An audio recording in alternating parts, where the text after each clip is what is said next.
জামাত শিবিরের নেতাকর্মীদের ঈদুল আজহা ২০২৪ কেমন হয়েছে, কিভাবে তারা উদযাপন করেছে, কেমন কেটেছে তাদের। দর্শক, এবারের ঈদুল আজহা ২০২৪ উপলক্ষে আপনাদেরকে একটু ব্যতিক্রমী সুখবর দিতে চাই, যেটা অনেকেই বুঝতে পারছে না, অনেকে জানে না। কিছু অস্বাভাবিক চিত্র আপনারা দেখেছেন কিনা, খেয়াল করেছেন কিনা, এর ভিতরে বড় ধরনের সুখবর লুকায়িত আছে। আলহামদুলিল্লাহ, স্বাভাবিকভাবে ঈদের নামাজ, সেটা ঈদুল ফিতর হোক আর ঈদুল আজহা হোক, কোথায় কখন কিভাবে উদযাপন করেন জামাতের নেতৃবৃন্দ।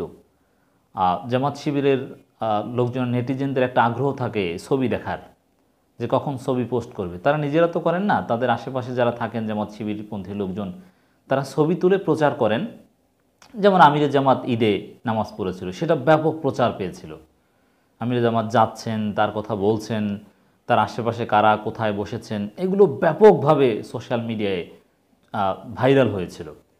জামাতের অন্যান্য শীর্ষ নেতৃবৃন্দের ক্ষেত্রেও এরকম একটা আগ্রহ থাকে।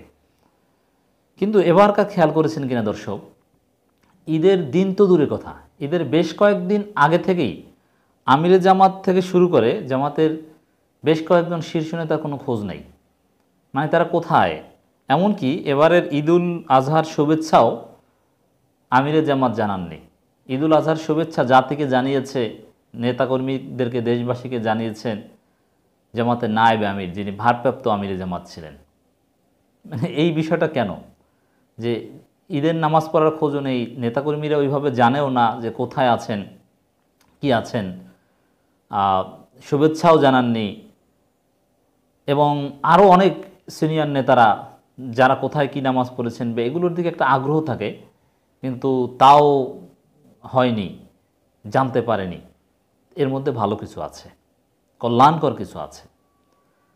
তার আগে সেটা কি, সেটা বলবো শেষে। তার আগে প্রথমে একটু ভূমিকা দিই। দীর্ঘদিন যাবৎ জামাত ইসলামীর নেতাকর্মীদেরকে ঈদ উদযাপন অত্যন্ত সংকুচিত করে ফেলেছিল সরকার। এমনকি জুমার নামাজও তারা একটা সময় পড়তে পারতো না। সেই পরিস্থিতির উন্নতি হয়েছে, ওপেন ফিল্ডে ঈদের নামাজ পড়ছে। এবং শীর্ষ নেতা কয়েকজন বাদ দিলে বিভিন্ন পর্যায়ের নেতৃবৃন্দ ঈদুল আজহা উপলক্ষে তারা ঈদগাহে উপস্থিত হয়েছে, তারা আলাদাভাবে বক্তব্য দিয়েছে, মানুষজন শুনেছে। এটা জামাত শিবির এখন ধরে রাখতে পেরেছে। এক সময় 50-এর দশকে বা দেশভাগের পূর্বে এটা একেবারে মেসিভ ছিল, সমস্ত ঈদগাহে সমাজের প্রভাবশালী ব্যক্তিবর্গ দীর্ঘক্ষণ বক্তব্য দিত। কিন্তু এটা কালের বিবর্তনে এখন প্রায় হারিয়ে যাচ্ছে। কিন্তু জামাত শিবিরের লোকজন কিছুটা হলেও ধরে রেখেছে। বিভিন্ন মহানগর পর্যায়ের নেতৃবৃন্দ, জামাতের জেলা পর্যায়ের নেতৃবৃন্দ, তারা ঈদগাহে গিয়েছেন, জনতার উদ্দেশ্যে কিছু কথা বলেছেন। এবং জামাতের অনেক নেতা নিজেই ইমামতি করেছেন, যদিও ইমামতির পরিমাণটা নেতৃবৃন্দের ক্ষেত্রে যথেষ্ট কম। এটা নিয়ে আরেকটু দৃষ্টিভঙ্গি আমি দিতে চাই।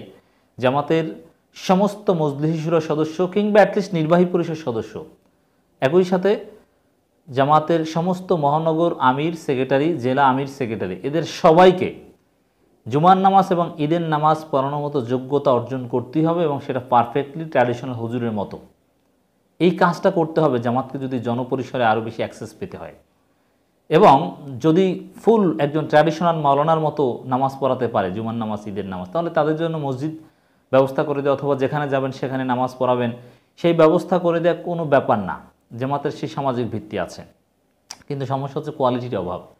ট্র্যাডিশনাল হুজুরের মতো নামাজ পড়াতে পারেন এরকম সংখ্যা জামাতের শীর্ষ নেতৃবৃন্দে একেবারেই কম, 5%-এর বেশি পাওয়া যাবে না যে একেবারে ট্র্যাডিশনাল হুজুরের মতো নামাজ পড়াতে পারবে। খেয়াল করবেন, আমি কিন্তু শব্দটা ব্যবহার করেছি ট্র্যাডিশনাল হুজুরের মতো।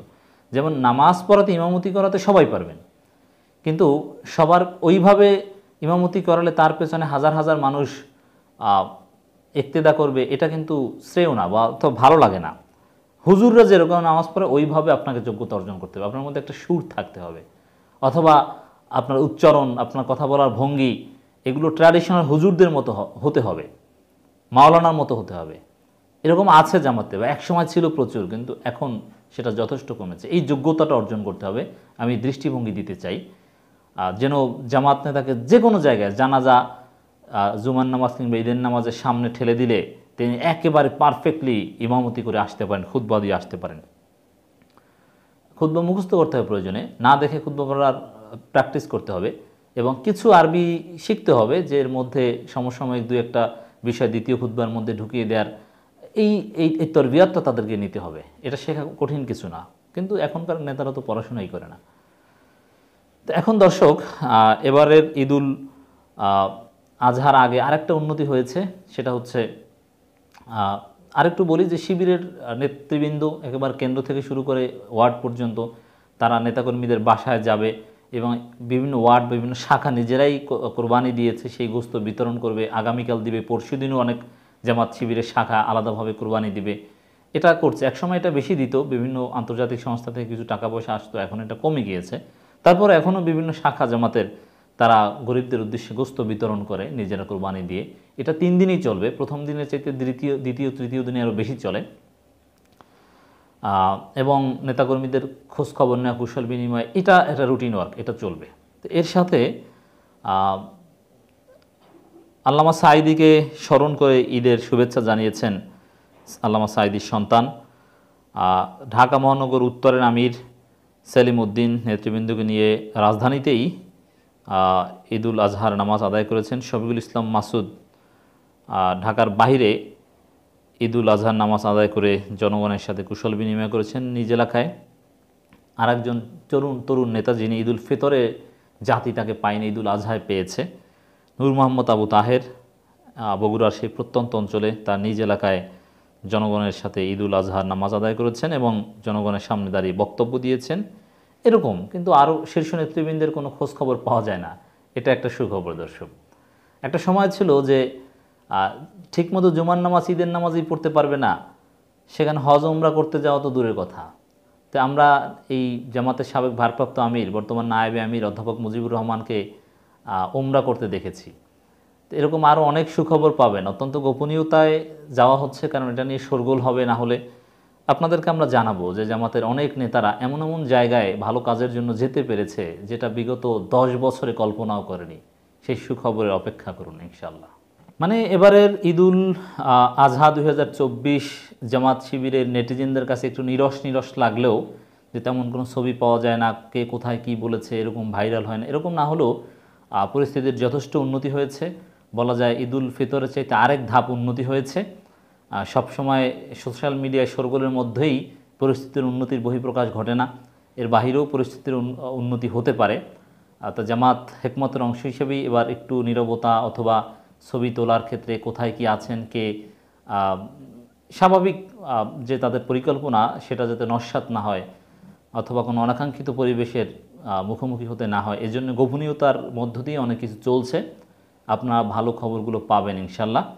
দেশবাসীকে জামাত ইসলামীর পক্ষ থেকে ঈদুল আজহার শুভেচ্ছা এবং গরিবদেরকে কোরবানির গোশত দিবেন, এর সাথে সাথে পারলে 200 টাকা দিয়ে দিবেন যে মশলা কিনে খাওয়ার, কারণ মশলার যে দাম সেটা কিনে খাওয়ার সক্ষমতা অনেক গরিব মানুষের হয়তো বা নেই।